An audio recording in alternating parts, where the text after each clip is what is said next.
దేవుని గూర్చి చెప్పిన దేవుడే, దేవుని గూర్చి చెప్పిన దేవుడే. తన కొరకు ఆనాడు చెప్పాడు యేసే గదా, తన కొరకు ప్రతిరోజు చెప్పాలి నీవే గదా.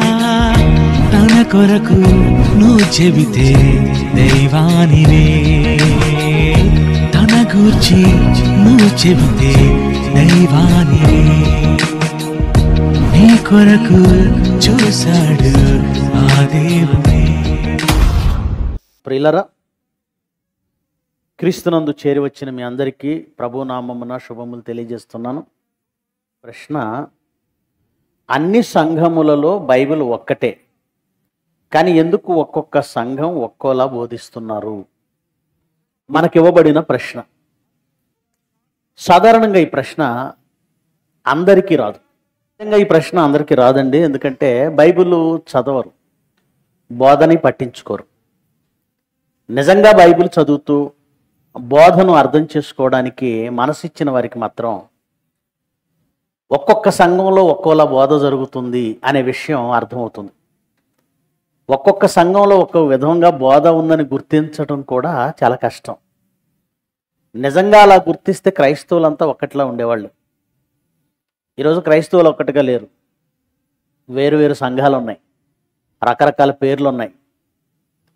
ఒకవేళ స్థలాన్ని బట్టి లేదా మనిషిని బట్టి వాళ్ళు పేరు పెట్టుకున్నారని ఒకవేళ అనుకుంటే, లేదు ఆయా ప్రాంతాలలో మరి విస్తరించినటువంటి మానవ సమాజం మధ్య ఊరిలో అందరూ ఒకే చోట ఉండడానికి లేదంటే కూడుకోవడానికి స్థలం లేదు గనక 1, 2, 3 ఉన్నాయి అనుకుంటే పర్వాలేదు. కానీ అందులో చెప్పబడుతున్న బోధ మాత్రం వేరుగా ఉండకూడదు, ఒకటిగానే ఉండాలి. ఉదాహరణకి పాఠశాలలు చాలా ఉంటాయి, స్కూల్స్ చాలా ఉంటాయి.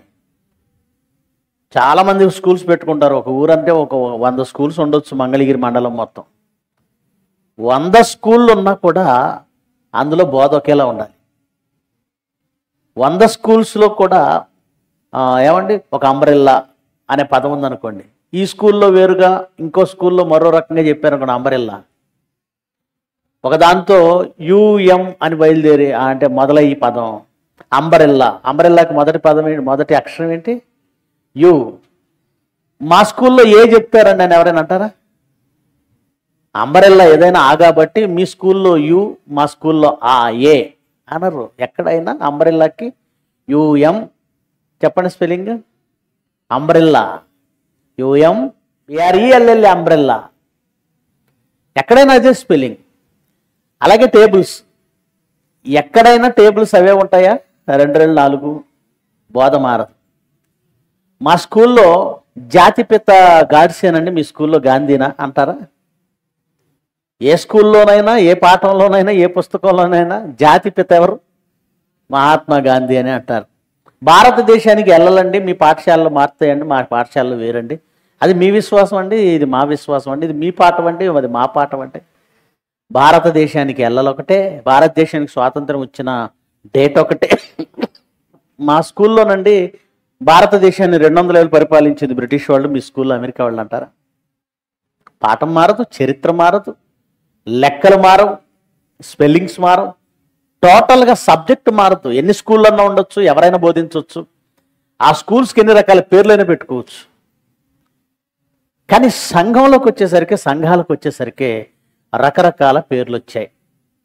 పేర్లు రైటా అంటే వాస్తవానికి పేర్లు కూడా ఇన్ని రకాలు ఉండడం కరెక్ట్ కాదు. ఎందుకంటే రోమపత్రిక 16వ అధ్యాయము 16వ వచనం చదవండి. రోమపత్రిక 16వ అధ్యాయము 16వ వచనం. పవిత్రమైన ముద్దు పెట్టుకొని ఒకనికొకడు వందనములు చేయండి. క్రీస్తు సంఘములన్నీ, అంటే సంఘాలన్నీ ఏ పేరుతో ఉన్నాయి? క్రీస్తు సంఘములు. క్రీస్తు సంఘములు. సంఘము ఎవరిది? ఎవరు రక్తం ఇచ్చారు? యేసుక్రీస్తు. యేసుక్రీస్తు రక్తం ఇచ్చి కొన్నాడు. అందుకే అపోస్తుల కార్యాలు 20వ అధ్యాయము, ఆ మాట కూడా చూడండి. అపోస్తుల కార్యాలు 20వ అధ్యాయము 28వ వచనం. దేవుడు అనగా ప్రభువు. దేవుడు అంటే ప్రభువు. తన స్వరక్తమిచ్చి సంపాదించిన సంఘం అంటే సంఘమునకు రక్తం ఇచ్చింది యేసుక్రీస్తు. స్వరక్తమిచ్చి సంపాదించిన సంఘం, సంఘాన్ని సంపాదించింది క్రీస్తు. కనుక ఎవరి పేరుంటే బాగుంటుంది? మీరు ఒక స్థలాన్ని సంపాదించారు, ఎవరి పేరు పెడితే బాగుంటుంది? మీ పేరే పెట్టుకుంటారు. క్రీస్తు సంఘాన్ని సంపాదించాడు, ఆయన పేరే పెట్టాలి. ఇంకా ముందుకు వెళ్ళిపోతే, ఇంకా ఆలోచనలోకి వెళ్ళిపోతే సంఘమునకు భర్త ఎవరు? సంఘము వధువు అయితే, సంఘము భార్య అయితే భర్త ఎవరు? క్రీస్తు. సహజంగా ఏ స్త్రీ అయినా తన పేరు ప్రక్కన ఎవరి పేరు పెట్టుకుంటే బాగుంటుంది? మీరు ఆలోచించండి. భర్త పేరు బాగుంటుందా? భర్త పేరు పెట్టుకుంటే బాగుంటుందా? భర్త పేరు సుబ్బయ్య కావచ్చు, ఎల్లయ్య కావచ్చు, పుల్లయ్య కావచ్చు, పెంటయ్య కావచ్చు, దెబ్బయ్య కావచ్చు. ఏమంటే మీ పేరు బాగాలేదండి, ఏంటి దెబ్బయ్య ఏంటి, లేదంటే ఏంటి ఎల్లయ్య ఏంటి? పక్కింటి ఆయన పేరు బాగుంది, మహేష్. పేర్లో వైబ్రేషన్స్ ఉన్నాయి. ఏమనుకోకండి, ఆ పేరు నచ్చింది, నేను ఆయన పేరు పెట్టుకుంటాను అని భార్య తన పేరుతో పక్కింటి ఆయన పేరు తగిలించుకుంది అనుకోండి, పేరు బాగుందని. అది ఎంత దరిద్రంగా ఉంటుందో. రక్తం ఇచ్చి సంపాదించింది క్రీస్తు. ఏమండి? స్వరక్తం ఇచ్చి సంపాదించాడు. పైగా సంఘానికి భర్త ఎవరు? క్రీస్తు. శిరస్సు ఎవరు? క్రీస్తు. శిరస్సు క్రీస్తు, రక్తం ఇచ్చింది క్రీస్తు, భర్త క్రీస్తు. మరి క్రీస్తు అయినప్పుడు పేరేది పెట్టాలి? అందుకే బైబిల్లో ఎక్కడ చూసినా క్రీస్తు సంఘము అనే ఉంటుంది. లేదండి ఎఫెసీ సంఘం అని ఉంది, స్మరణ సంఘం అని ఉంది, తుయితైర సంఘం అని ఉంది, పెర్గమ సంఘం అని ఉంది, లవదొక్కే సంఘం అని ఉంది, ఏమండి సార్దీసు సంఘం అని ఉంది అంటారా? అవి సంఘాల పేర్లు కాదు, ఊర్లి పేర్లు.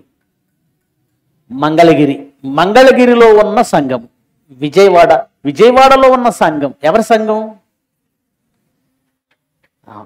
ఆటో యూనియన్ల సంఘం కాదుగా. ఏమండి?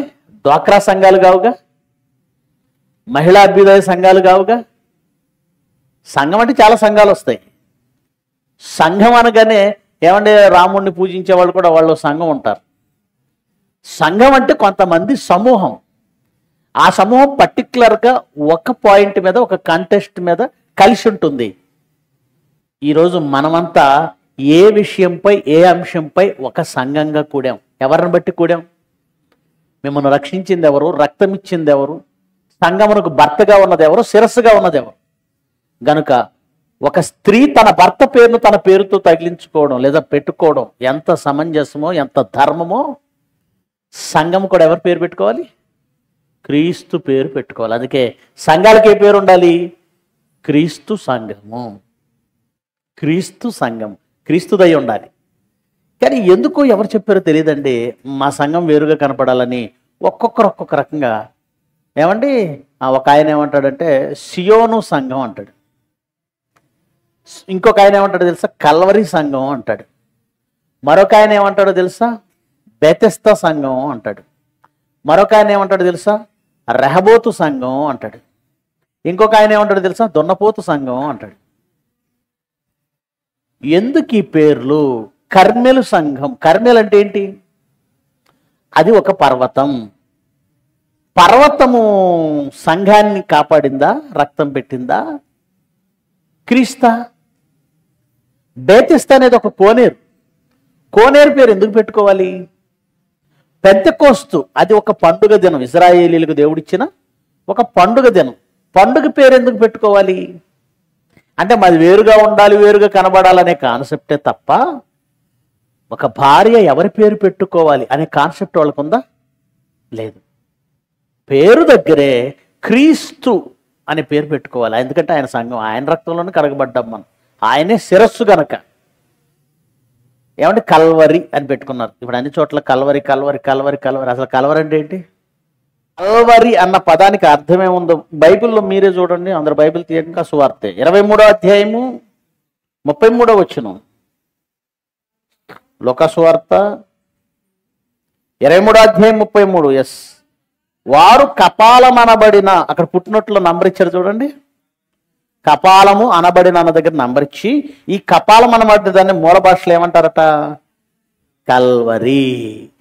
ఎవడో ఒక కొండను చూసి ఆ కొండ చూడడానికి ఎలా ఉందట? పుర్రె ఆకారంలో ఉందట చూడడానికి. ఏమంటే మనం కూడా కొన్ని కొండలను చూస్తుంటే కొన్ని ఆకారాలు మనకి కనబడుతుంటాయి. మనం ఆకారాలను ఊహించుకుంటాం. మేఘాలను చూసినప్పుడు కొన్ని ఆకారాలు కనబడతాయి, నక్షత్రాలను చూసినప్పుడు కొన్ని ఆకారాలు కనబడతాయి. ఆ ఆకారాలు కనబడినప్పుడు మనం వాటికి పేర్లు పెట్టేస్తాం. ఇప్పుడు కొంతమంది ఉంటారు, ఆ జాతకాలు చెప్పేవాళ్ళు, కన్యా రాశి, ఆ రాసులు, రాశి ఫలాలు. ఆకాశంలో కనబడేటువంటి నక్షత్రాల గుంపును చూసినప్పుడు కొన్ని మేకలా కనబడతాయట, ఆ కొన్నేమో తేలులా కనబడతాయట, ఆ గుంపు అంతా కలిసి. కొన్నేమో ఎద్దులా కనపడతాయట, కొన్నేమో కన్యలా కనపడతాయట వాడికి. గనుక ఫలానా రాశి ఆకారం. అలాగే మేఘాల్లో ఆకారాలు చూసేవాళ్ళు ఉన్నారు. అలాగే కొండను చూసినప్పుడు ఏ ఆకారంలో ఉందట? అది ఒక కపాలంలో ఉందట కొండ. ఆడెవడో పేరు పెట్టాడు. మంగళగిరి కొండ ఏనుగాకారంలో ఉంటుంది.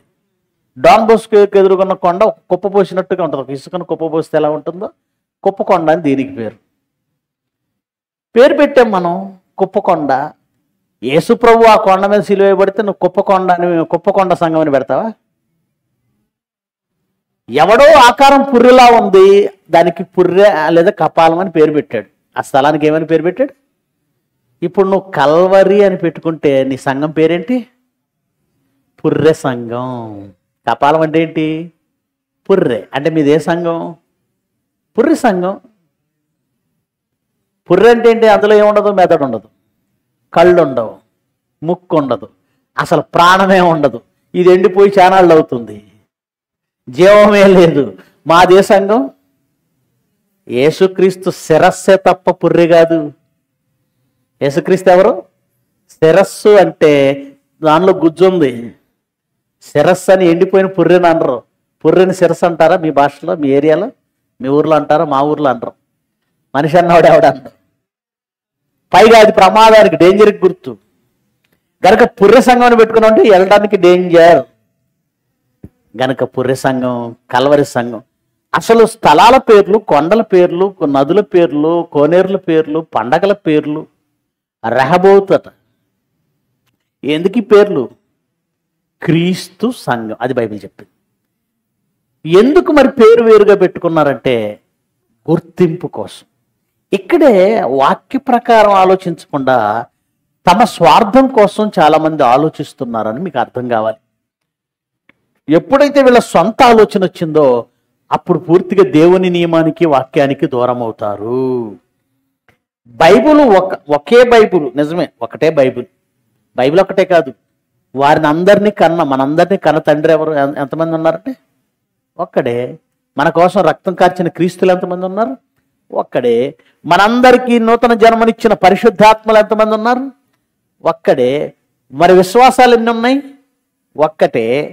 ఇవన్నీ బైబిల్ ఒక్కటే, విశ్వాసం ఒక్కటే, క్రీస్తు ఒక్కటే, బాప్తిజం ఒక్కటే, పరిశుద్ధాత్మ ఒక్కటే, తండ్రి అయిన దేవుడు ఒక్కడే. అన్నీ ఒక్కటే అయినప్పుడు ఎందుకు సంఘాలు వేరువేరుగా ఉన్నాయి? అందులో బోధ ఎందుకు వేరువేరుగా ఉంది? దానికి కారణం బైబిల్ నుంచి మనం ఆలోచన చేద్దాం.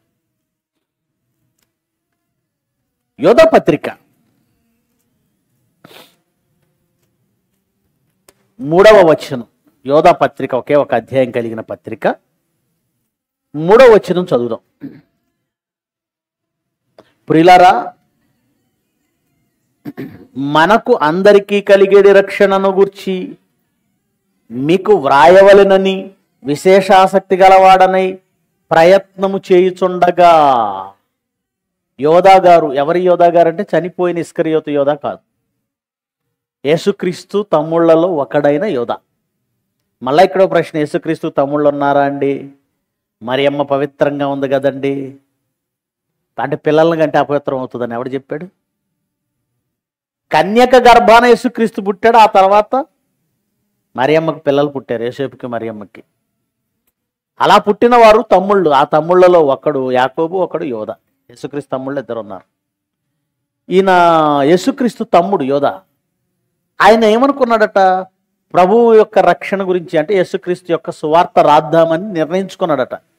మనుషులందరికీ కలిగిన రక్షణను గూర్చి మీకు వ్రాయవలనని విశేష ఆసక్తి గలవాడని నేను ప్రయత్నం చేయుచుండగా పరిశుద్ధులకు ఒక్కసారి అప్పగింపబడిన బోధ నిమిత్తము మీరు పోరాడవలెనని. దేని నిమిత్తం పోరాడాలట? బోధ నిమిత్తం పోరాడాలి. పోరాటం ఎప్పుడు చేస్తారు? లేబర్ ఉంటున్నటువంటి ఇళ్ళన్నీ, గృహాలన్నీ ఎక్కడో ఉంటాయండి ఊరు బయట. ఎవడో వ్యాపార వేస్త వస్తాడు, అక్కడ ఒక పెద్ద షాపింగ్ కాంప్లెక్స్ కట్టాలనుకుంటాడు, లేదంటే ఐటీ పార్క్ కట్టాలనుకుంటాడు, లేదంటే వాళ్ళున్న ఏరియాలో అక్కడ ఏదో గ్రానైటో లేదంటే ఇంకొకటో మొత్తానికి ఉంది భూమిలో. అప్పుడు ఏం చేస్తాడంటే ఏదో నామకార్థంగా వీడికి ఒక 50,000, ఒకడికి మొత్తానికి ఒక 50 లక్ష 2 లక్షలు వాళ్ళ ముఖాన్ని కొట్టేసి ఖాళీ చేయించేస్తూ ఉంటారు.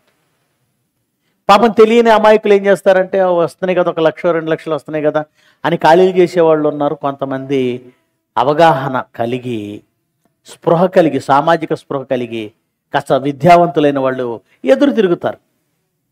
మన స్థలాలను కాపాడుకుందాం. ఇప్పుడు వీళ్ళు విప్లవం మొదలు పెడతారు. పోరాట సమితి. ఏంటి పోరాట సమితి? మా ఇళ్ళు కాపాడుకోవడానికి మేము పోరాటం చేస్తాం. కొంతమంది మా హక్కులు కాపాడుకోవడానికి మేము పోరాటం చేస్తూ ఉంటాం. మరికొంతమంది రిజర్వేషన్ల కోసం పోరాటం చేస్తారు. మరికొంతమంది డిఎస్సిలో మెగా డిఎస్సి అన్నారు, 1,00,000 సీట్లు వదలాలి, కానీ ఎన్ని సీట్లు వదిలేరు? 16,000 వదిలేరు. 50,000 60,000 అన్నారు, 16,000 వదిలేరు. దానికోసం పోరాటం. పోరాటం ఎప్పుడు జరుగుతుందంటే ప్రమాదం ఏర్పడినప్పుడు పోరాటం జరుగుతుంది. వాళ్ళు ఉంటున్న నివాస స్థలాలకి ప్రమాదం ఏర్పడింది, పోరాటం మొదలైంది. వారి హక్కులకు ప్రమాదం ఏర్పడింది, పోరాటం జరిగింది. పోరాటం ఎప్పుడు జరుగుతుందంటే అక్కడ ఉన్నటువంటి వారి అవసరాలు, లేదంటే వారికి సంబంధించినటువంటి స్థలాలు, పొలాలు, హక్కులు ఏవైనా కావచ్చు. ఇప్పుడు దేని నిమిత్తం పోరాటం చేయాలని మొదటి శతాబ్దంలో యేసుక్రీస్తు తమ్ముడైన యోధ పిలుపునిస్తున్నాడు? బోధ నిమిత్తం పోరాటం చేయాలంటే అక్కడ ఏదో బోధకు ప్రమాదం ఉంది. ఏం ప్రమాదం ఉంది? క్రిందికి చదువుతున్నాం చూడండి. ఎలా అనగా 4వ వచనం. ఒక్కసారి పై వచనాన్ని మళ్ళీ కంటిన్యూ చేస్తాను. పరిశుద్ధులకు ఒక్కసారి అప్పగింపబడిన బోధ నిమిత్తము మీరు పోరాడవలనని మిమ్మును వేడుకొనుచు మీకు వ్రాయవలసి వచ్చెను. అంటే దాని అర్థం ఏంటండి? రాయాల్సిన పరిస్థితి వచ్చింది అంటే అర్థం ఏంటి? బోధలు మార్చడం అనేది ఇప్పుడు ప్రారంభమైందా? మొదటి శతాబ్దంలోనే ప్రారంభమైందా? అప్పుడే ప్రారంభమైంది. పైగా బోధ ఎన్నిసార్లు వస్తుందట? ఒక్కసారే. అంటే ఒకసారి వచ్చిన మాట మళ్ళీ మారదు. ఒకసారి దేవుడిచ్చాడు, దాన్ని మార్చడు. ఇది ఒక్కసారి అప్పగించబడింది. దీని నిమిత్తం అంటే ఒక్కసారి యేసుక్రీస్తు ద్వారా, అపోస్తలుల ద్వారా, పరిశుద్ధాత్మ ప్రేరణతో దేవుడిచ్చిన ఈ వాక్యం 1 టైం లోకానికి వచ్చింది. ఇది మారదు. ఒక్కసారి అప్పగింపబడిన బోధ నిమిత్తం. ఇప్పుడు మీరేం చేయాలి? దీన్ని ఏం చేయాలి? కాపాడుకోండి. ఇలాగే ఉండాలి బోధ, మారకూడదు, మార్చకూడదు, కాపాడుకోవాలి అని మీకు వ్రాయవలసి వచ్చాను. అంటే మార్చేవాళ్ళు ఉన్నారా? ఉన్నారు. ఎప్పుడున్నారు? మొదటి శతాబ్దంలోనే ఉన్నారు. దాని గురించి బైబిల్ చెప్పిందా? చెప్పింది. గలతీ పత్రిక 1వ అధ్యాయము 6వ వచనం నుంచి చదువుదాం.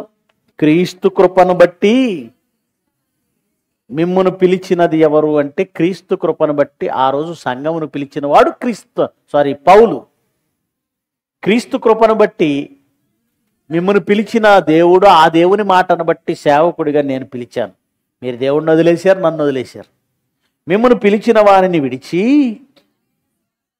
భిన్నమైన సువార్త, భిన్నమైనది అంటే వ్యతిరేకమైనది. మొదటి శతాబ్దంలోనే ఏ సువార్త వచ్చింది? భిన్నమైన సువార్త. యేసుక్రీస్తు మరణ సమాధి పునరుద్ధానాలతో పాటు ఎంతో మహాజ్ఞానాన్ని యేసుక్రీస్తు అపోస్తలులు ప్రకటించిన తర్వాత దానికి భిన్నమైనది ఒకటి బయలుదేరిందట. క్రీస్తు కృపను బట్టి మిమ్మల్ని పిలిచిన వానిని విడిచి భిన్నమైన సువార్త తట్టుకు మీరింత త్వరగా తిరిగిపోవట చూడగా. గలతీ పత్రిక క్రీస్తు శకం 66లో రాశారండి. అంటే సంఘం ఏర్పడిన సుమారుగా 25 ఏళ్ళు 30 ఏళ్ళకి రాశారు.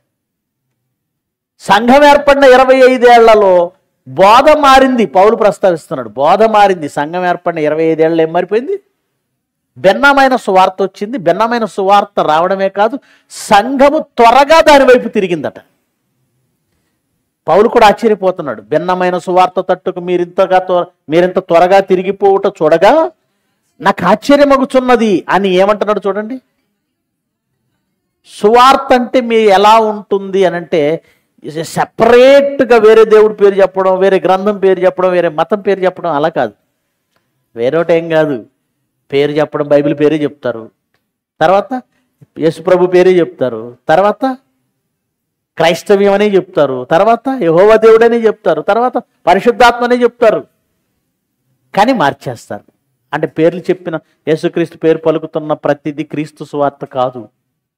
బైబిల్ పట్టుకొని చెబుతున్న ప్రతిదీ సువార్త కాదు. అందుకేమంటున్నాడు, అది వేరొక సువార్త కాదు కానీ క్రీస్తు సువార్తను చెరుపగోరి మిమ్మును కలవరపరచువారు కొందరున్నారు. ఆ రోజు ప్రారంభంలో కొందరు, ఈరోజు ఎందరో. ఆ రోజు క్రీస్తు సువార్తను చెరపగోరి, ఆయన ఒక సువార్త విధానం, ఒక క్రమం వేశాడంటే ఆ క్రమాన్ని చెరపడానికి అనేకులు మొదటి శతాబ్దంలోనే వచ్చారు. క్రీస్తు సువార్తను చెరపగోరి మిమ్మును కలవరపరచువారు కొందరున్నారు అని. తర్వాత ఏమంటున్నాడు, మేము మీకు ప్రకటించిన సువార్త కాక, అంటే అపోస్తలులు ఆ రోజు పరిశుద్ధాత్మ పూర్ణులై సువార్తను ప్రకటించారు. అదే కదండి వీళ్ళు 66 పుస్తకాల్లో రాశారు. 27 పుస్తకాల క్రొత్త నిబంధనలో రాసినవన్నీ అపోస్తలులు రాశారు. మొదటి శతాబ్దంలో ఉన్న భక్తులు రాశారు. వాళ్ళు పరిశుద్ధాత్మ పూర్ణులై రాశారు. ఇది రాసిన తర్వాత అండి బైబిల్ను సమాప్తం చేస్తూ ఫైనల్గా ప్రకటన గ్రంథం 22వ అధ్యాయము చివరి మాట ఒకసారి చదవండి. ప్రకటన గ్రంథం 22వ అధ్యాయము 18వ వచనం చదువుదామా? 18. ఈ గ్రంథమందున్న ప్రవచన వాక్యములను విను ప్రతివానికి నేను సాక్ష్యమిచ్చున్నదేమనగా, ఎవడైనను వీటితో మరి ఏదైనాను కలిపినేడలా ఈ గ్రంథములో వ్రాయబడిన తెగుళ్ళు దేవుడు వానికి కలగజేయను. వీటితో ఇంకోటి కలపొద్దు. అంటే దేవుడు అధికారికంగా డాక్యుమెంటెడ్గా ఇచ్చింది అథారిటీ ఇదే, దేవుని వాక్యం గ్రంథస్థం చేశాడు. దీంతో మరొకటి కలపొద్దు. తర్వాత ఏమన్నాడు, ఒకవేళ ఏదైనా ఇందులో నుంచి తీసేసాడు అనుకోండి, ఈ గ్రంథంలో వ్రాయబడిన జీవవృక్షములో పరిశుద్ధ పట్టణంలో, అంటే పరలోకం అవకాశం లేదు. పరలోకం వెళ్ళరు. ఇందులో ఉన్నది తీసివేసినా, ఇందులో దీంతో మరి ఏదైనా కలిపినా పరలోకం వెళ్ళే ఛాన్స్ లేదు. అంటే అది శాపమా అంటే శాపం. ఎందుకు ఈ మాట చెప్పాడంటే, దేవుడిచ్చినది ఈ మానవ జాతికి కావలసినంత ఇచ్చేశాడు. ఇందులో ఏదైనా కలిపారనుకోండి, మీరు యాడ్ చేశారనుకోండి, ఎందుకు యాడ్ చేయాలి? దేవుని మాటలతో ఏది యాడ్ చేయకూడదే. ఎందుకు దీంట్లోంచి తీసేయాలి? దేవుని మాటల్లోంచి తీసేయడానికి మనం ఎవరు అసలు? గనుక మానవాళికి ఏది అవసరం అది ఇచ్చినప్పుడు దాంతో కలపకూడదు, దానిలో నుంచి తీసేయకూడదు. మెడిసిన్ ఎంత అవసరం, ఏది అవసరం, ఏ కాంపోనెంట్స్ అవసరం డాక్టర్కి తెలుసు. అంత కాంపోనెంట్స్ ఇచ్చాడు. పేషెంట్ దగ్గర కూర్చున్న ఆవిడ డాక్టర్ గారు ఇచ్చిన కాంపోనెంట్స్ అక్కడ ఉన్న 4 ఇంజక్షన్లు కలిపి మిక్స్ చేసి పెట్టింది అనుకోండి సెలైన్లో, ఏమవుతాడు పేషెంట్? పోతాడు. ఈ ఇంజక్షన్లు లేదంటే ఏమంటారు దీన్ని, ఎన్ఎస్ అంటారు దీన్ని. ఈ సెలైన్లో ఏ ఇంజక్షన్ ఏ పూట ఇవ్వాలి, ఏది మాత్రం ఇవ్వాలి డాక్టర్కి తెలుసు. అదేంటి అన్ని లేటుగా వెళుతున్నాయి, ఒకటి ఇప్పుడట తర్వాత అట, ఇవన్నీ ఎందుకు, అన్నీ కలిపి ఒకసారి ఇద్దామని కలిపింది అనుకోండి, పోతాడు. గనుక బోధకు దేవుడు ఏది ఇచ్చాడో మనం అదే చెప్పాలి. దీంతో కలపకూడదు, తీసేయకూడదు. కానీ ఏం జరిగింది, మొదటి శతాబ్దంలోనే యేసుక్రీస్తు పేరే చెప్తున్నారు, బైబిలే పట్టుకున్నట్టు ఉంటున్నారు. కానీ ఏం చెప్తున్నారంటే మార్చేస్తున్నారు. ఏం మార్చారు, దేని గురించి చెప్తున్నారు, ఏం మార్చారు అనేది ఒక్క విషయాన్ని మనం ఆలోచించేద్దాం. ఏం మార్చారు అంటే అపోస్తుల కార్యాలకు వెళదాం. ఆ రోజు మార్చినటువంటి వాటిలో ఒక విషయాన్ని చెప్తున్నాం. 15వ అధ్యాయం అపోస్తుల కార్యాలు. మొదటి వచనం నుంచి చదువుదాం. అపోస్తుల కార్యాలు 15వ అధ్యాయము మొదటి వచనం. కొందరు యోదయ నుండి వచ్చి, ఏమంటున్నారట? యోదయ నుంచి అంటే వీళ్ళు యూదులు. యూదులకు ఒక పిచ్చి ఉంది, ధర్మశాస్త్రం అంటే మహా పిచ్చి, దాన్ని వదులుకోలేరు.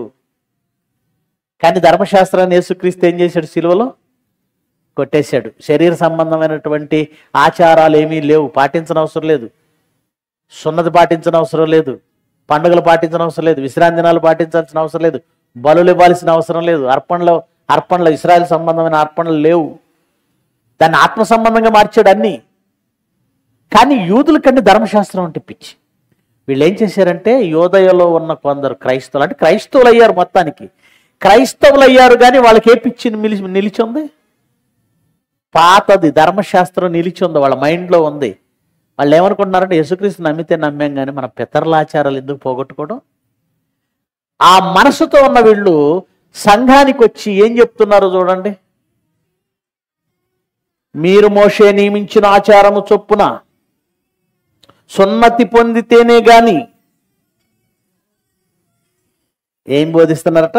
మీరు యేసుప్రభుని నమ్ముకుంటే నమ్ముకోండి, కానీ సున్నతి పొందకపోతే మీకు రక్షణ లేదు. రక్షణ సున్నతి వలన, యేసుక్రీస్తును విశ్వసించడం వలన. దేని వలన రక్షణ ఉంది? సున్నతి లేదు, ధర్మశాస్త్రం లేదు ఇప్పుడు. కానీ వాళ్ళు వచ్చి ఏం చెప్తున్నారు? మీరు యేసుప్రభుని నమ్ముకోండి, కానీ సున్నతి పాటించకపోతే మీకు ఏమీ లేదు, రక్షణ లేదు అన్నారట. రక్షణ లేదన్నారట. అంటే ఆ రోజు ఎంత పెద్ద పత్రిక పౌలు గారు రాయవలసి వచ్చిందంటే, 6 అధ్యాయాలతో కూడిన పత్రిక మొదలుపెట్టాడు. ఆ గలతి పత్రిక అధికంగా మొదలుపెట్టాడు. గలతి పట్టణం కానీ, రోమా పట్టణం కానీ, అన్ని జనులైన వారు క్రైస్తవులుగా మారిన తర్వాత వాళ్ళ మధ్య వీళ్ళు ప్రవేశించారు, యూదులు ప్రవేశించారు. యూదుల్లో నుండి క్రైస్తవులైన వారిలో కొందరు బోధన మార్చేసి, మీరు మారితే మారారు మంచిదే, కానీ సున్నతి కూడా పొందండి, లేకపోతే ప్రాబ్లం అయిపోద్ది, మీకు పరలోకం రాదు సున్నతి లేకపోతే. అంటే యేసుక్రీస్తు చెప్పని, అపోస్తలు చెప్పని ఒక బోధన వాళ్ళు ప్రవేశపెట్టారు. దీని విషయమై మరలా అపోస్తలు పేతురు, యోహాను, యాకోబు వాళ్ళ దగ్గరికి పెద్ద వివాదం వెళ్ళిందండి. ఆ అధ్యాయం మీరు చదివితే, అదే అపోస్తల కార్యాలు 15వ అధ్యాయం. అపోస్తల కార్యాలు 15వ అధ్యాయము. ఆ వివాదం ఎక్కడికి వెళ్ళిందో చూడండి. 4వ వచనం నుంచి రెండవ వచనం కూడా చూద్దామా? 2వ వచనం. పౌలుకు, బర్నబాకు, వారితో, ఎవరితో? యోదయ నుంచి వచ్చి మీరు సున్నతి పొందితే తప్ప మీకు రక్షణ లేదని ఏ యూదులైతే ప్రకటిస్తున్నారో వారితో పౌలు, బర్నబా వాదించారట. విశేషముగా వాదమును తర్కమును కలిగినప్పుడు ఈ అంశము విషయమై పౌలు, బర్నబాయు తమలో మరికొందరును యెరూషలేమునకు అపోస్తలుల యొద్దకు, పెద్దల యొద్దకు వెళ్ళవలనని సహోదరులు నిశ్చయించిరి. కాబట్టి వారు సంఘముల వలన సాగనంపబడి వాక్యము తేడా వస్తే వాళ్ళు యెరూషలేం బయలుదేరిపోయారు. మన వాళ్ళకి, అమ్మ మీ సంఘంలో బోధ తేడా వచ్చింది అంటే పర్వాలేదులే, మీ బోధ మీదే, మా బోధ మాదే, మేము ఇలాగే ఉంటాం. అమ్మ నరకానికి వెళ్ళిపోతారు, వెళ్ళాం, మా అయ్యగారు అక్కడికి వెళ్తే మేము కూడా అక్కడికి వెళ్తాం. మీ అయ్యగారు కాలడం మీ అయ్యగారే, నువ్వు కాలడం నువ్వే. అక్కడ మీ అయ్యగారు హెల్ప్ చేయడు, అక్కడ అయినా ఎక్కదు వాళ్ళకి, అంతే. మా అయ్యగారు ఎక్కడికి వెళితే అక్కడికే ఫిక్స్ అయిపోతారు. కానీ ఒకరోజు బోధ తేడా వస్తే కేవలం విషయం ఏంటో తెలుసుకోవడానికి ఎక్కడ బయలుదేరారు? పెద్దల దగ్గరికి వాళ్ళు బయలుదేరి, చూడండి 6వ వచనం చూడండి. అపోస్తలులు, పెద్దలు ఆ సంగతిని గూర్చి ఆలోచించుటకు కూడి వచ్చిరి. బహుతర్కం జరిగిన తర్వాత పేతురు లేచి వారితో ఇలాగు అన్నాడు. ఏమన్నాడు? 10వ వచనం నుంచి చదువుదాం. 10వ వచనం నుంచి. గనుక మన పితరులైనను మనమైనను మోయలేని కాడిని శిష్యుల మెడ మీద పెట్టి మీరెందుకు దేవుని శోధిస్తున్నారు? ధర్మశాస్త్రం అనే కాడిని మనం మోయగలిగామా? మన పితరులు మోయలేదు, మనం మోయలేదు. మళ్ళీ కొత్తగా ఇదిగో ఆ అన్యుల్లో నుంచి క్రైస్తవులు అవుతున్న వారి మీద మీరెందుకు ధర్మశాస్త్రం అనే కాడి మోపుతున్నారు? అంటే ఆ రోజు కలిపి చెరిపేడి వారు అనేకులు ఉన్నారు. పౌలు ఎంత పోరాటం చేశాడంటే, ధర్మశాస్త్రము లేదు, ఇప్పుడు క్రీస్తు కృపను బట్టి మీరు రక్షించబడతారు అని ఎఫెసి పట్టణానికి కానీ, రోమా పట్టణానికి కానీ, ఏమంటే గలతి పట్టణానికి కానీ పత్రికలు రాస్తున్నాడు. అంటే ప్రారంభంలో అతిపెద్ద బోధన మార్చే వివాదం ఏంటంటే, ధర్మశాస్త్రాన్ని కూడా బైబిల్తో ఏం చేశారు, ఇంక్లూడ్ చేశారు. అక్కడ నుంచి ఎన్ని రకాలుగా బోధలు మారిపోయాయంటే, చాలా రకాల బోధలు మారిపోయాయి. బాప్తిజం ఉంది. బాప్తిజం అంటే అర్థం ఎవరికి చాలామందికి తెలియదండి. బాప్తిజమం అంటే నీటిలో సమాధి చేయడం, అది నీటిలో జరిగే పునరుద్ధానం. దాని విషయంలో ఎన్ని రకాల బోధలు ఉన్నాయో తెలుసా అండి? ఒకళ్ళు అంటారు బాప్తిజం అనేది ఎప్పుడు తీసుకోవాలి అంటే, ఎప్పుడు తీసుకోవాలట, ఎప్పుడు తీసుకోవాలండి? ముందట అబ్జర్వేషన్లో ప్రార్థనలో ఉండాలట. మా మంగళగిరిలో బ్యాప్టిస్ట్ పేటలో ఇది జరుగుద్దండి ఒక చర్చిలో. నేను అక్కడే చూశాను, చాలా చోట్ల జరుగుద్దని తెలుసు. ఏమండి ఈ LEF లెమన్స్ ఎవాంజలికల్ ఫెలోషిప్ అని అక్కడి నుంచి ప్రారంభమైందండి. ఇది లెమన్స్ ఎవాంజలికల్ ఫెలోషిప్. దానిలో వాళ్ళు ఏం ఫాలో అవుతారంటే, బాప్తిజం తీసుకోవాలని ఎవరైనా వచ్చారనుకోండి, ఈరోజు అనుకోండి, తీసుకొచ్చేయమంటారు. ఎక్కడికి? నది దగ్గరికి కాదు, చర్చి దగ్గరికి. బాప్తిజం తీసుకుంటారంటే చర్చి దగ్గరికి ఎందుకు రమ్మన్నారంటే, నువ్వు ఉపవాసం ఉండి ప్రార్థనలో ఉండు. మోకాళ్ళు వేసి ఉపవాసం ఉండి, చర్చిలో అతనికి ఒక పరదా కడతారు, ఇట్లా అదొక రూము, లోపల పడుకుంటాడో లేదంటే ప్రార్థన చేస్తాడో అతని ఇష్టం. ఉపవాసం ఉండి ప్రార్థన చేస్తూ ఉండాలి. అలా ప్రార్థన చేస్తూ చిన్నప్పటి నుంచి చేసిన పాపాలన్నీ ఒప్పుకోవాలట. అంటే వరుస పెట్టి లిస్ట్ చెప్పాలి. ఎవరికి? దేవుడికి. ఆయనే మనిషి అయితే నిన్ను కూర్చోబెట్టి చిన్నప్పటి నుంచి చేసిన పాపాలన్నీ ఎవరైనా చెప్తున్నారు అనుకోండి, తల బొప్పి కట్టి చెవులు వాచిపోయి రక్తం గారికి వద్దురా బాబు ఆపు అంటాం మనం. ఆడు చేసిన దరిద్రం అంత మనకెందుకు? ఏమండి, చిన్నప్పటి నుండి చేసిన ప్రతి పాపాన్ని మనకు చెబుతుంటేనే మనకి ఇష్టం ఉండదు కదా. ఇప్పుడు ఎవరికి చెప్పాలట? దేవుడికి చెప్పాలట. ఒప్పుకోవడం అంటది. నేను ఇది చేశాను, అబద్ధం ఆడాను, దొంగతనం చేశాను, పక్కింట్లోకి వెళ్ళాను, ఏమంటే వాళ్ళ చెప్పులు తీసుకొచ్చాను, లేదంటే వాళ్ళ చాట తీసుకొచ్చి చెంబు తీసుకొచ్చాను, అన్నీ చెప్పాలట. అలా అన్నీ నువ్వు ఒప్పుకుంటే అప్పుడు నీకు దర్శనం వస్తుందట. ఏం దర్శనం? నీ పాపములు క్షమింపబడినవి. లేదా ఒక చెయ్యొచ్చి గోడ మీద రాస్తుందట. ఏమని? ఇది ఎక్కడ చూశారు? దానియేలు గ్రంథంలో చూశారు. ఒక చెయ్యొచ్చి గోడ మీద రాస్తుందట. ఏం రాసిందమ్మంటే, పలానా రెఫరెన్స్ చదువుకో అని రాసిద్దట. బైబిల్ అంతా అవుద్దా? బైబిల్లో ఒక రెఫరెన్స్ చదువుకోమని గోడ మీద రాసిద్దట. లేదంటే ప్రభు వచ్చి, బిడ్డ నువ్వు రక్షింపబడ్డావు, ఏదో ఒక దర్శనం రావాలి. అప్పుడు వెళ్ళి అయ్యగారికి చెప్తాడు, అయ్యగారు దర్శనం వచ్చింది. Very good. అయితే నీ పాపాలు దేవుడు ఇప్పుడు క్షమించాడు గనక నువ్వేం తీసుకోవాలి? బాప్తిజం తీసుకోవాలి. ఒకవేళ మరి దర్శనం రాకపోతే, దర్శనం వచ్చేంత వరకు నువ్వు ఉపవాసం ఉండవలసింది. అది 15 రోజులా, నెల రోజులా చెప్పలేం. దర్శనం రాలేదంటే పాస్టర్ గారు చెప్తాడు, ఎందుకు రాలేదంటే నువ్వేదో చేసిన పాపం ఏదో చెప్పడం మర్చిపోయావు, చెప్పు అంటే. ఒకటి మిస్ అయినా దర్శనం రాదంటే రాదట. మరి ఏం చేయాలి? నాకు గుర్తు రావట్లేదు అన్నాక ప్రభువునే అడుగు, ఆయనే గుర్తు చేస్తాడు. మళ్ళీ రివర్స్లో ఆయన అడుగున, ప్రభు నేనేదో మర్చిపోయాను, నువ్వే గుర్తు చేయవంటే అప్పుడు దేవుడు గుర్తు చేస్తాడు, పలానది. అవును ప్రభు నేను చేశాను. చూసారా? ఏమండి, ఈ ప్రాసెస్ 15 రోజులు 20 రోజులు. అప్పుడు రక్షణ పొందాము అంటారు వీళ్ళు. ఏం పొందారట వీళ్ళు? రక్షణ పొందారా?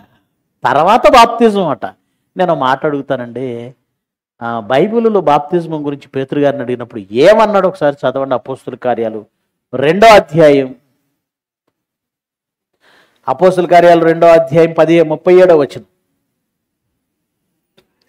వారు ఈ మాట విని హృదయంలో నొచ్చుకొని, సహోదరులారా మేమేమి చేతుమని పేతురును కడమ అపోస్తులను అడగగా, వచ్చిన వాళ్ళందరూ యూదులు, యేసుక్రీస్తుని సిలువకు అప్పగించిన వాళ్ళు. ఏమండి, వాళ్ళంతా చుట్టూ ఉండగా పేతురు గారు లేచి వాక్యం చెప్పిన తర్వాత వాళ్ళ మనసుల్లో హృదయంలో పొడవబడి అడిగారట పేతురు గారిని, సహోదరులారా మేమేం చెయ్యాలి? మేము పాపం చేసేసాం, క్రీస్తు మా కొరకు వస్తే, రక్షకుడు మా కొరకు వస్తే మమ్మల్ని మేమే చంపేశాం, మేమేం చేయాలి అని అడిగితే అప్పుడు ఏమన్నాడు పేతురు గారు? మీరు మారు మనస్సు పొంది పాప క్షమాపణ నిమిత్తం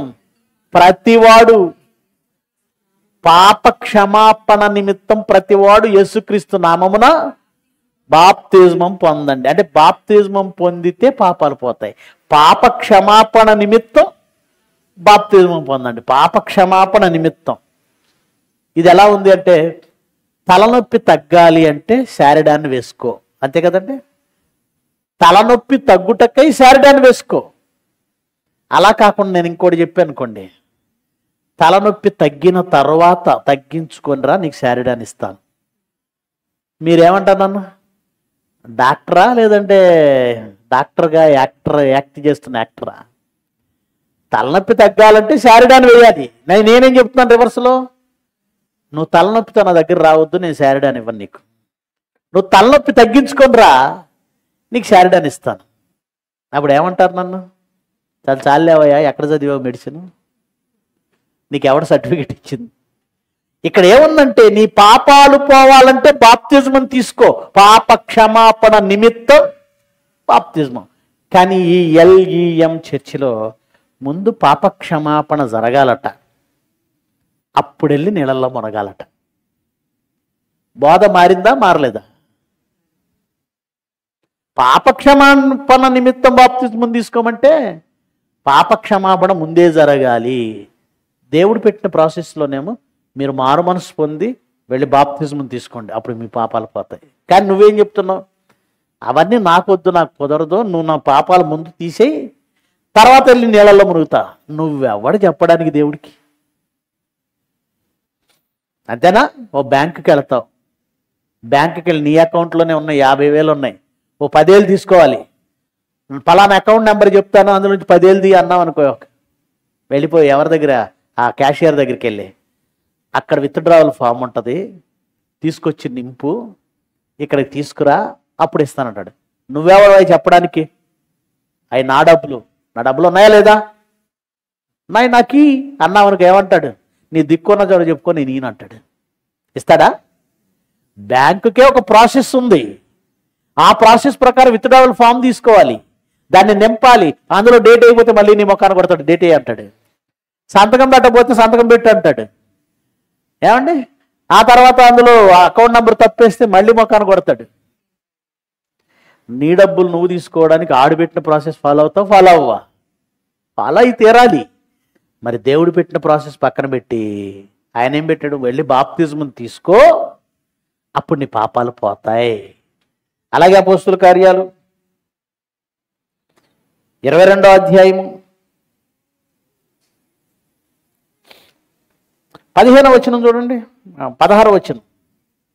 అపోస్తుల కార్యాలు 22:16. సౌలు మార్పు చెందినప్పుడు అననీయ చెప్తున్నాడు, నీవు తడవు చేయుట ఎందుకు? లేచి ఆయన నామమును బట్టి ప్రార్థన చేసి బాప్తిజమం పొంది నీ పాపాలు కడిగి వేసుకోమని చెప్పాడట. పాపాలు ఎప్పుడు కడిగేసుకోమన్నాడు? బాప్తిజమం పొంది కడిగేసుకున్నాడు. బాప్తిజం పొందకముందే కడిగేసుకుని వెళ్ళి బాప్తిజం పొందన్నాడు. ఏముందో మళ్ళీ చదవండి, మనకు సీరియల్ అర్థమైనంత స్పీడ్గా వాక్యం అర్థం కాదు కదా, అందుకే మళ్ళీ చదివిస్తాను. తడవు చేయట ఎందుకు? లేచి ఆయన నామమును బట్టి ప్రార్థన చేసి బాప్తిజమం పొంది పాపాలు తీసేసుకో అన్నాడు. బాప్తిజం పొందితే పాపాలు పోతాయి. కానీ ఇక్కడ చర్చిలో ఏం మారిపోయింది? పాపాలు పోగొట్టుకొని వెళ్ళి బాప్తిజమం తీసుకో. బోధ మారిందా? ఆ రోజే మారిపోయినాయి, చాలా బోధలు మారిపోయాయి. మరొక మాట మీకు చూపిస్తాను, మార్కు సువార్త. మన వాళ్ళు బోధలు పూర్తిగా ఎక్కడ మార్చారో చెప్తాను మీకు. మార్కు సువార్త 13వ అధ్యాయము, మార్కు సువార్త 13వ అధ్యాయము 9వ వచనం నుంచి చదువుదాం, జాగ్రత్తగా చదవండి. మార్కు సువార్త 13వ అధ్యాయం 9వ వచనం నుంచి. మిమ్మల్ని గూర్చి మీరే జాగ్రత్త పడండి.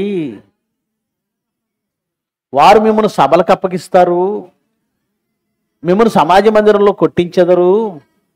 మీరు వారికి సాక్షార్థమై అధిపతుల ఎదుట రాజుల ఎదుట నా నిమిత్తం నిలవబడెదరు. సకల జనములకు సువార్త ముందుగా ప్రకటింపబడవలెను. వారు మిమ్మల్ని అప్పగించుటకు కొనిపోవునప్పుడు మీరు ఏమి చెప్పుదమని ముందుగా చింతించకండి. ఆ గడియలో మీకేది ఇయ్యబడునో అదే చెప్పువాడు పరిశుద్ధాత్మయే గాని మీరు కాదు. 99% క్రైస్తవులు దెబ్బతిన్న వాక్యం ఇదే. ఏముందంటే అక్కడ మళ్ళీ నేను చదువుతాను చూడండి, 11వ వచనం మాట. ఏమి చెప్పుదమా అని ముందుగా చింతించకండి. కొంతమంది అంటారు మేమేం చెప్పాలో ప్రభువే మాకు ఇస్తున్నాడు, ఆయన చెబుతున్న దాన్ని బట్టి మా చేత ఆయన మాట్లాడిస్తున్నాడు. మాట్లాడు వాళ్ళ మేము కాదు, పరిశుద్ధాత్మ దేవుడు. ముఖ్య వాక్యోపదేశకులు ఏమనేస్తారు? పరిశుద్ధాత్మ దేవుడు. చూసారు పోస్టర్లు, మీరు చూసే ఉంటారు. ఎందుకు ఈ మాట వేశారంటే ఆ గడియలో మీకేది ఇవ్వబడినదే చెప్పువాడు పరిశుద్ధాత్మయే గాని అంటే ఈ వాక్యం చూపించేసి కొంతమంది ప్రిపేర్ అయిపోతారు. నేను బైబిల్ అవసరం లేదు, నాకు ఒక చాలా మంది బోధకులు అండి, మేము బైబిల్ అవసరం లేదు, ఆ ప్రభువే నాతో మాట్లాడుతున్నాడు, ఆయన నాతో చెబుతున్నది ఈ క్షణంలో ఈ రాత్రి సూటిగా మాట్లాడుతున్నాడు. నిన్నటి వరకు వంకర టింకరగా మాట్లాడాడు, ఈ రాత్రి సూటిగా మాట్లాడాడు అంటాడు. అంటే అక్కడి నుంచి నేరుగా పైనుంచి దిగుతుంటే ఈ మైండ్లోకి వెళుతుంటే ఈ నోట్లో నుంచి అక్కడి నుంచి వచ్చేది ఇలా బయటకు వస్తుంది అన్నాడు చెప్తాడు. చూసే వాళ్ళందరూ వెర్రిగొర్రెలు. ఎందుకంటే అందులో ఏముందో బైబిల్లో వాళ్ళు చెప్పేది నిజమో కాదో ఏమండి వీళ్ళకి అస్సలు తెలియదు. ఎందుకు తెలియదు? బైబిల్ ఏ రోజైనా చదివితే కదా. కనుక బైబిల్ చదవన్న వాడికి ఏమనిపిస్తుంది? ఏమో అయ్యగారిని మనం ఏమనకూడదు, అది నిజమో మనకేం తెలుసు. నిజం కాదని నువ్వు ధైర్యంగా ఎప్పుడు చెప్తావు? నీకు బైబిల్ తెలిసినప్పుడు చెప్తావు. నీకు బైబిల్ తెలియకపోతే వాళ్ళు ఏం చెప్పినా రైట్ అనుకోవలసిన పరిస్థితి. ఇక్కడ మరి ఏముందండి? అక్కడ కూడా అలాగే ఉంది కదండి. మీరు మాట్లాడేవారు మీరు కాదు, అప్పుడు ఏం చెప్పాలని చింతించకండి, ఆ గడియలోనే మీకు ఇవ్వబడుతుంది అదే చెప్పండి. చెప్పువాడు పరిశుద్ధాత్మే కానీ మీరు కాదు.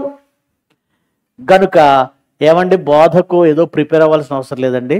ఆ దేవుని మీద ఆధారపడి ఈ క్షణంలో నాకు ఇమ్మని అడుగుతాను, దేవుడు నాకు ఇచ్చింది నేను మాట్లాడుతున్నాను అని చెబుతున్న వాళ్ళ మాట మనం నమ్మొచ్చా? 100% అది అబద్ధం. ఎందుకు అబద్ధం అంటే ఇక్కడ రాయబడి ఉంది కదండి అంటారా? ఒక్కసారి అది ఏ సందర్భంలో చెబుతున్నాడో, ఏ సందర్భంలో అది ఉపయోగపడుతుందో, ఇది ఏ సందర్భానికి వర్తిస్తుందో క్లియర్గా చదవండి. ఏముందో అక్కడ? మిమ్మును వారు సభలకు అప్పగించెదరు. ఏ సభలో? పబ్లిక్ మీటింగ్స్, స్వార్థ సభల గురించి కాదు చెప్పింది, న్యాయ సభ. సభలు అంటే ఏంటి? న్యాయ సభలు అంటే కోర్టులకు ఇచ్చినప్పుడు. అపోస్తలులను కోర్టులకు ఇచ్చారు తెలుసుగా మీకు. నీరో చక్రవర్తి నుంచి, వెస్పాసియన్ చక్రవర్తి నుంచి, టైటస్ నుంచి వీళ్ళందరూ కూడా భయంకరమైనటువంటి హింస పెట్టారండి క్రైస్తవ్యాన్ని. అగ్రిప్పరాజు దగ్గరికి వెళ్ళాడు. ఇంకా ఏమండి, మరో కైసర్ దగ్గరికి వెళ్ళాడు. ఇంకొక రాజు అయిన అగ్రిప్పకు ముందు ఇలాగ అపోస్తలుడైన పౌలు గురించి మాట్లాడుతున్నాను. హేరోదు రాజు యాకోబుని చంపించాడు, పేతురుని చంపుదామని తీసుకొచ్చాడు. అంటే ఏ సందర్భంలో ఇది? వాళ్ళను తీసుకెళ్ళి మహాసభలలో, న్యాయసభల ఎదుట నిలబెట్టినప్పుడు ఏం మాట్లాడాలో మీరు కంగారు పడకండి. ఎందుకంటే వాళ్ళు ఎవరు అప్పటి వరకు పామర్లు, ఏమీ తెలియదు పాపం. ఏమండి, చేపలు పట్టుకునేవాళ్ళు, ఇవన్నీ ఎదుర్కోవడం తెలియదు వాళ్ళకి. ఏమండి, రాజకీయాల్లో తిరిగిన వాళ్ళంతా అపోస్తలు కాదు.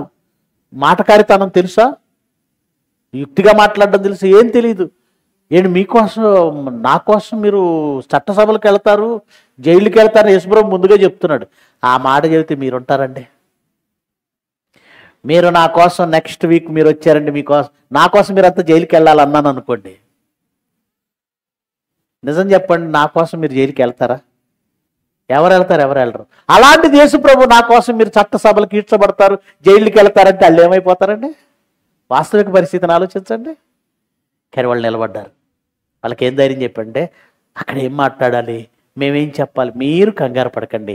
ఆ క్షణంలో మాట్లాడేది ఎవరు అంటే, ఇది చర్చిలో ప్రసంగం చేయడానికి వాడుకోవద్దు. ఇది నువ్వు దేవుని కోసం చట్టసభలో నిలబడ్డావా? నిన్నెవరైనా జైలుకి ఇచ్చారా? నిన్నెవరైనా న్యాయసభలు కోర్టులకు ఇచ్చారా? అది అపోస్తలులకు చెందింది. ఎందుకంటే వాళ్ళని చట్టసభలకు ఇచ్చారు, న్యాయసభలకు ఇచ్చారు, రాజుల ముందు నిలబెట్టారు. కనుక ఆ టైంకి వాళ్ళకి ఏం మాట్లాడాలో తెలియదు. ఎందుకు తెలియదు? ఈ రోజు ఉన్నట్టుగా 27 పుస్తకాలు ఆ రోజు వాళ్ళకు ఉన్నాయా? లేవు. పౌలు గారు దాదాపు పత్రికలని జైల్లో ఉన్నప్పుడు రాశారు, ఎక్కువ పత్రికలు. మరి అంతకుముందు పత్రికలు లేవు. మరి ఎలా మాట్లాడాడు? పరిశుద్ధాత్ముడు ఆయనలో ఉండి మాట్లాడాడు. అంటే ఇది ఎవరికి వర్తించింది? అపోస్తలులకి. నువ్వు తీరా సోమవారం నుంచి శనివారం వరకు శుభ్రంగా తిని పడుకొని బైబిల్ చదవకుండా ఆదివారం వచ్చేసి ఏది పడితే అది మాట్లాడి దేవుడు నాకు ఇచ్చాడు అంటావా? బైబిల్ అక్కర్లేదంటావా? అపోస్తలులే లేఖనాలను అనుసరించి చెప్పారు, వాక్యాన్ని లేఖనాన్ని అనుసరించి చెప్పారు. కనుక ఎవరైనా వాక్యం చెబితే ఎందులో నుంచి చెప్పాలో తెలుసా? బైబిల్లో నుంచి. కానీ బైబిల్ను ప్రక్కన పెట్టి వాళ్ళ బుర్రెల్లో పుట్టిన ప్రతిదాన్ని చెప్పి లేని పద్ధతులు ఏమంటారంటే, మా పెంతెకొస్తులు ఇలాంటి పద్ధతి ఉందని మేము ఇదే చేస్తాం. అది బైబిల్లో లేదు, మార్చుకోమంటే వాళ్ళు ఏమంటారు తెలుసా? మేము మార్చుకోం. బ్యాప్టిస్ట్లో మాకు పెద్దలు ఇదే పెట్టారు, మేము ఇదే ఫాలో అవుతాం. సిఎస్ఐలో మా పెద్దలు ఇదే పెట్టారు, ఇదే ఫాలో అవుతాం. బైబిల్ అందరికంటే పెద్దదేగా. అపోస్తలు వీళ్ళందరికంటే పెద్దోళ్లేగా. మరి వాళ్ళు పెద్దోళ్ళని వాళ్ళని ఫాలో అవుదామని ఎందుకనరు? అపోస్తలుల బోధలో ఉండాలి. చివరి మాట అపోస్తల కార్యాలు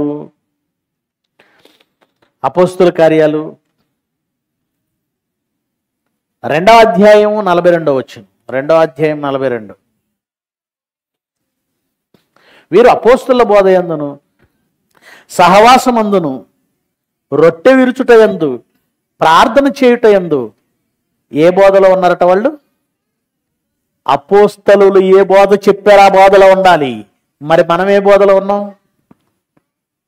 మా అయ్యగారు దేవదాస్ అయ్యగారు అంటాడు ఒకడు, మా అయ్యగారు లోదరన్న అయ్యగారు అంటాడు ఒకడు, మా అయ్యగారు పలానా అయ్యగారు అంటాడు ఒకడు, మా అయ్యగారు పీడి సుందరరావు గారు అనకూడదు. ఎవరి బోధ అని చెప్తున్నాం మనం? పీడి సుందరరావు గారి బోధ కాదు ఇది, బైబిల్ బోధ. ఇది నా బోధ అని నేను చెప్పుకోవట్లేదని పీడి సుందరరావు గారు ఎన్నోసార్లు చెప్పారు. బైబిల్లో ఉందో లేదో చూసుకోండి, బైబిల్లో ఉంటేనే నమ్మండి. ఇది సంతోషాన్న బోధ కాదు, సుందరరావు గారి బోధ కాదు, అపోస్తలుల బోధ. అపోస్తలుల బోధ అని చెబుతూ వేరేది అని చెప్తున్నారా? అది మీరు చూసుకోవాలి, బెరయ సంఘస్థులు చూసుకున్నట్టుగా. మీరేమి వినుచున్నారో జాగ్రత్తగా. అందుకే సంఘానికి చెప్పాడు నాయన, బోధ మార్చేవాళ్ళు ఉంటారు, పరిశుద్ధాత్మ చెబుతున్నాడని వీళ్ళ సొంత మాటలు చెప్పేవాళ్ళు ఉంటారు, బైబిల్ని మార్చేవాళ్ళు ఉంటారు. మొదటి శతాబ్దంలో మారిపోయింది. ఈ సత్యాన్ని కాపాడడానికి ఆ రోజు పోరాటం చేశారు. ఈరోజు Bible open university India international పోరాటం చేస్తుంది, మనం పోరాటం చేస్తాం. ఓకే, అల్ల ఉంచండి, ప్రార్థన చేస్తాను. మహోన్నతుడు వగు మా తండ్రి, మీ పిల్లలు లేఖనాలలోని వాస్తవాలను తెలుసుకుంటున్నారు. నిజంగా ఈ సమాజంలో బోధలు ఎన్నో మారిపోయాయి. దానికి కారణం పరిశుద్ధులకు ఒక్కసారి అప్పగింపబడింది బైబిల్ గ్రంథంలో ఉంది. దాన్ని పరిశోధనాత్మకంగా తెలుసుకొని సంఘాలు ఎన్ని ఉన్నా ఇదే బోధ చేయాలి. కానీ మనుషులు బైబిల్ చదవక మాకు నేరుగా పరిశుద్ధాత్మ చెబుతాడని ఒక అర్థం లేని అపార్థం చేసుకొని అసందర్భంగా మాట్లాడుకుంటూ లేఖనాలను నిర్లక్ష్య పెట్టారు.